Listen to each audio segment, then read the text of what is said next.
چاہے تو چھوٹی سی دکان سے چھوٹے سے رزق کے سبب سے اتنا دے دے کہ خاندان پلنے لگ جائے، اور نہ چاہے تو بڑے بڑے رزق کے نقشوں سے آدمی دھرے کا دھرا رہ جائے۔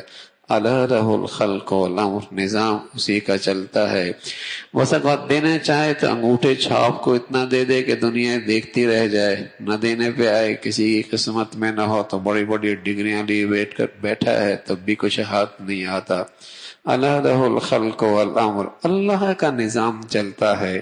وفی السماء رزقکم، تمہارے رزق کے معاملے ہوں، اس کے فیصلے بھی آسمانوں پر ہیں۔ اللہ یبسط الرزق لمن یشاء ویقدر، کسی کو کشادہ دے دے، کسی کے لیے روک دے، وہ نظام بھی اللہ ہی کے ہاں سے چلتا ہے۔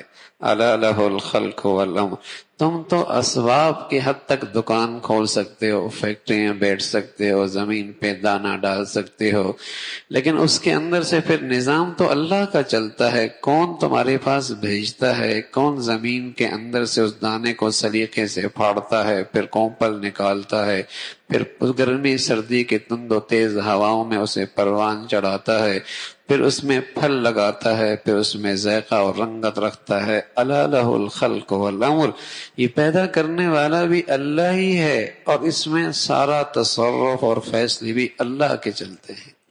الا لہ الخلق والامر، تبارک اللہ رب العالمین، وہ ذات بڑی خوبیوں والی ہے، سارے عالم کے پالنے والی ذات ہے۔ رب کہتے ہیں پالنے والا، آہستہ آہستہ کسی کو پروان چڑھنا۔ ساری دنیا کا مسئلہ ہے معیشت، ساری دنیا کا مسئلہ ہے آج معیشت، اور اللہ نے ایک لفظ سے، ربوبیت کے عقیدے سے مسلمانوں کی معیشت کا مسئلہ حل کیا ہے، اور دنیا میں آنے سے پہلے حل کیا ہے۔ پھر دنیا میں آنے سے پہلے اس کا تجربہ بھی کروایا ہے، سبق بھی پہلے دیا، پھر اس کا تجربہ بھی کروایا، پھر دنیا میں بھیجا تاکہ تیرے لیے معیشت مسئلہ نہ بنے، اور تو معیشت کی خاطر اپنا ایمان، اپنا دین، اپنی آخرت نہ برباد کرے۔ سب سے پہلے سبق دی، الستو بربکم، کون پالتا ہے تمہیں؟ دنیا میں آنے سے پہلے یہ سبق دیا، کہا اللہ تو پالتا ہے۔ اچھا، پھر ماں کے پیٹ میں رکھا، 3 اندھیروں میں رکھا، ماں کا رحم، ماں کی جھلی، ماں کا پیٹ، 3 اندھیروں میں تجھے کون کھلا رہا ہے؟ کون کھلا رہا ہے؟ دنیا میں آیا، نہ ہاتھ ہلا سکتا ہے، نہ پاؤں اٹھا سکتا ہے، نہ زبان ہلا سکتا ہے، نہ اپنی نفع کی چیز حاصل کر سکتا ہے، نہ نقصان سے بچ سکتا ہے۔ دنیا میں آتی ماں کی چھاتی میں اس کی غذا کا انتظام کس نے کیا؟ اور سب کے دلوں میں اس کی محبت کس نے ڈالی؟ سبق بھی پہلے دیا، اور پھر دنیا میں آتے اس کا تجربہ بھی کروایا۔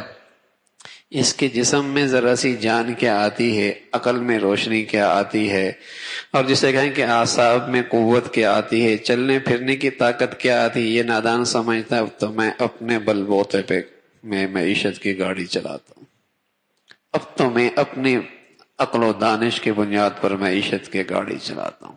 ارے اماں کے پیٹ میں تیری معیشت کا مسئلہ حل کس نے کیا تھا؟ اور جب دنیا میں آیا تھا تیری معیشت کا مسئلہ کس نے حل کیا تھا؟ اب کیوں بھول گیا ہے؟ تو یہ سبق دیا کب؟ دنیا میں آنے سے پہلے۔ فرعون بھی کہا کرتا تھا انا ربکم الاعلی، معیشت کی ساری باغ ڈور میرے ہاتھ میں، میں نہ کھلاؤں تم نہیں کھا سکتے، میں تمہارے لیے مسائل حل نہ کروں تمہارے مسائل حل نہیں ہو سکتے، انا ربکم الاعلی۔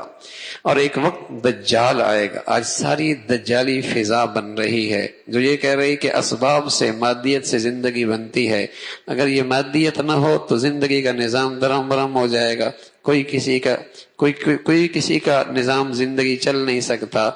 اس وقت کا دجال بھی آ کر یہ کہے گا پالتا میں ہوں، پالتا میں ہوں۔